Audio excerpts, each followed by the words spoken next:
This is Michael Popok, Legal AF. You know what I just learned from Donald Trump's financial disclosures that he had to make along with Melania as a presidential candidate? His finances are in shambles. And he's back to his old tricks of inflating assets and deflating liabilities, which is the very thing that got him in trouble in the New York Attorney General case. And he got hit with a $500 million judgment there. First of all, he's not listing his liabilities correctly. Those are the exposures that he has, money that he owes people. And when he does list it, he deflates the number, undersells the number, or minimizes the liability or exposure. So for instance, he says that this is how he summarizes E. Jean Carroll winning 2 cases against him for being the victim of a sexual assault by him, being defamed, and for punitive damages. Now, you and I from Legal AF know that she's sitting on judgments worth well over $100 million running with interest at this point, and that he had to post a cash bond and get a bonding company to post with Chubb to post these bonds. He doesn't even bother listing. I got a judge to be a sexual abuser and defamer, and I now owe punitive damages as a result. He just wrote various litigation on appeal, bonded, and listed the bond amount, but not the total exposure. He said he listed it as $50 million. It's not $50 million. It's $100 million for having, under New York law, as found by a judge, technically raped E. Jean Carroll.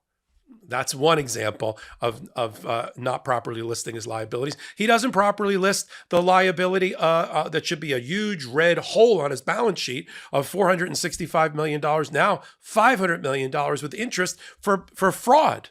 That judgment is sitting there. He had to post a $175 million bond. So he just lists like the bond amounts, but he doesn't list the total amount of the judgments against him. So he's underselling his liabilities once again, and then he's touting his assets without, and they're only gross numbers, gross revenue numbers, without giving any idea on how much it costs to obtain that revenue for each property. And therefore, what's the net profit? Is it in the black or in the red? Is it underwater or is it making a profit? You have no idea by looking at what he's listed, because he wants it to be a campaign ad for him. And all it shows, if you really look at this thing, if any economist, accountant, financial planner, or I have an idea, how about Barbara Jones, the court-appointed monitor in New York in the civil fraud case, who is a former federal judge? I think she better look very closely at this federal disclosure signed by Donald Trump to compare it to what she knows is his true assets and liabilities, and report back to Judge Engoron in New York about whether another fraud has been committed.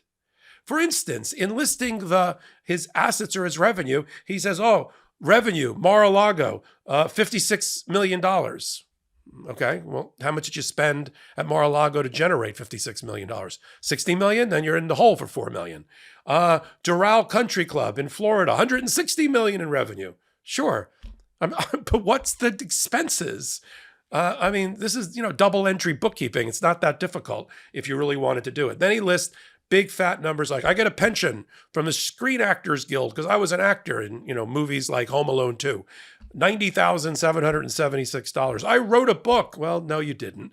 Called Letters to Trump. Well, it's right there in the title. He didn't write the book. It's just people who wrote letters to Trump all being put into a book. And he got $4.5 million for letters to Trump, which includes a letter from Willie Brown in San Francisco, the mentor for Kamala Harris, who Donald Trump falsely claims he was in a helicopter accident with, when it was really, at best, Jerry Brown, who's a completely different Brown, the then governor of California. A letter from Willie Brown is in there. Look, most of us aren't trying to become Olympians.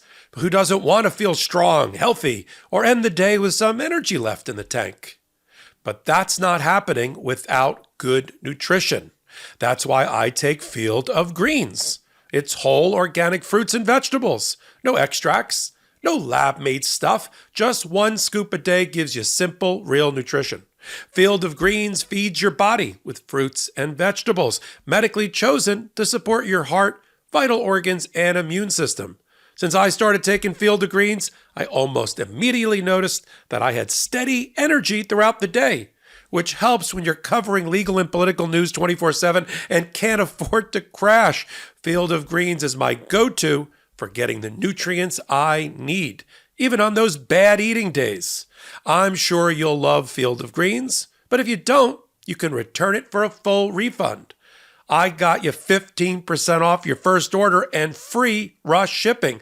Visit fieldofgreens.com and use promo code LegalAF. That's promo code LegalAF at fieldofgreens.com, fieldofgreens.com. Then you have another book that you and I, no one in our audience has ever read, called The MAGA Journey, and he got $500,000 for that. A Bible. Remember that Bible he sold with Lee Greenwood, the country singer? $300,000 he's brought in on the Bible. Also, he's brought in, looks like $7 million or more in NFT revenue. That's the non-fungible tokens. Those are the Trump trading cards with him dressed in all sorts of crazy cosplay, like he's an astronaut, he's a cowboy, he's a convicted felon. Oh wait, that wasn't part of the NFTs, but it should be. It will be one day, but for somebody else. $7.15 million in NFTs. The Bible I talked about, he didn't have the sneaker sale there. They must not have gone over that well. Truth Social. He says, I own 114 million shares of Truth Social. It's now crashed and it's now worth $24. At one point, it was worth $45 until he crapped all over his own business model by breaching the exclusivity of only being on Truth Social for his mean tweets. And he went back to Twitter and X and gave an interview with Elon Musk to boot. And that tanked the stock. So, and he can't touch the stock for like another 4 or 5 months. So he lists the 114 million. Melania made a couple of shekels. It's interesting. She made $237,000 in NFTs. You know, she had her own trading cards. And then $330,000 one time because she gave a speech by stepping out, you know, taking off her house slippers and her bathrobe, stepping out of Mar-a-Lago and giving a speech to the log cabin Republicans for which they paid her $330,000. You know what this looks like to me? This is a house of cards. This is a charade game. This is a Potemkin village. There's nothing here. I'm waiting for a truck to pull the entire set away and leave Donald Trump naked wearing a barrel and selling apples. I mean, there's nothing here. NFTs? How is that a consistent, stable business model?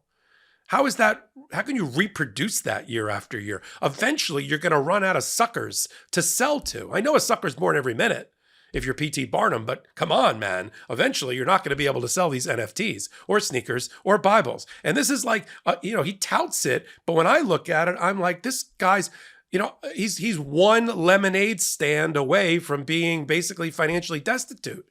He's got license agreements in the Middle East, which he'll have to do something with. We'll have to keep an eye on it, in Oman, Jordan, and in Dubai, where he gets a license fee because they use the Trump name over there. And he's gotten, millions of dollars related to that. He's gotten, it looks like, let me see if I get the numbers right on that.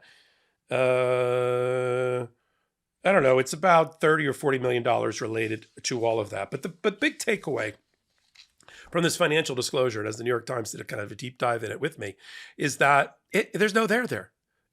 Where is the recurring engine of profit that comes from operating a legitimate business? What I've learned from reading this is that the business operation of the Trump organization, having been found to be fraudulent, not being able to conduct any more business in New York or buy and sell any more property or put his name on anything else, is on fumes.